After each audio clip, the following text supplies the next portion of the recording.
Bonjour et bienvenue sur activetrade.fr pour cette nouvelle analyse technique et statistique.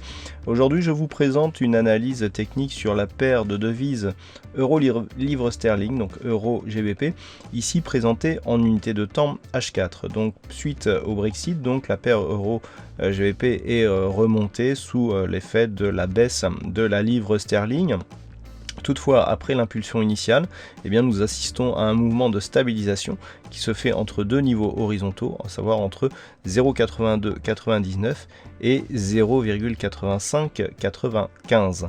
Donc actuellement et donc depuis le début du mois de juillet, les cours évoluent à l'intérieur de ces deux zones, mais si on regarde par rapport au reste de la dynamique, on constate que nous restons ici dans une poursuite de dynamique haussière. Toutefois, le fait que les cours ici montent d'une manière assez peu rapide pour atteindre ici un second contact sur cette zone de résistance laisse à penser qu'il n'y a pas une grosse dynamique par rapport à une éventuelle continuité de ce mouvement. Du point de vue des indicateurs, nous avons ici une configuration technique qui reste légèrement haussière avec un RSI qui monte tout doucement en direction de sa zone de surachat.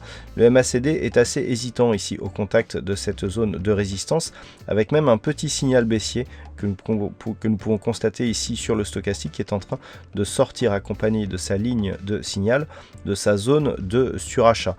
Donc dans cette configuration, il semble peu approprié d'anticiper ici une rupture de cette zone de résistance. Toutefois, si celle-ci devait intervenir, nous pourrions dans ce cas-là mettre en application une stratégie d'objectif sur extension de Fibonacci, car ayant une consolidation ici qui n'atteint pas le retracement des 38,2%, nous pouvons considérer que d'un point de vue de la dynamique court terme, nous sommes toujours dans une tendance forte malgré le ralentissement ici de ce mouvement, et dans ce cas, tracer les retracements de Fibonacci sur la phase de consolidation pour trouver un objectif ici sur ce niveau de résistance à 0,8860. Toutefois, cette configuration n'est pas validée par l'étude statistique menée sur les cotations antérieures sur cette paire de devises toujours en unité de temps H4, puisque les statistiques nous donnent, malgré une impulsion plutôt haussière à court voire très court terme, un suivi avec une phase de consolidation qui pourrait se mettre en place d'ici 1 à 2 jours. Donc attention ici à cette éventualité. Toutefois, malgré un potentiel élevé, on le voit ici sur une baisse relativement rapide, la probabilité, elle, est relativement moyenne puisque cette probabilité d'avoir une phase de consolidation profonde n'est quantifiée qu'à 55% en fonction des précédentes cotations.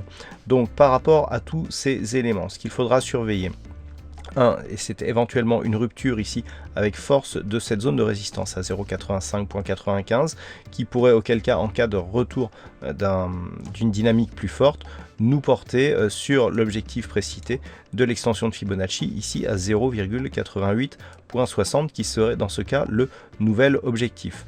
En cas de rejet ou d'un échec ici de franchissement de cette zone de résistance, on peut s'attendre ici à un retour sur des zones de support ou de résistance intermédiaire, par exemple ici ce niveau des 0,84.68, ou dans le cas d'un retournement un peu plus dynamique, un retour sur ce support ici des 0,8298. Voilà ce que nous pouvons dire donc sur cette analyse technique et statistique de la paire de devises euro-livre sterling. Passez de bons trades et à très bientôt sur la chaîne activetrade.fr.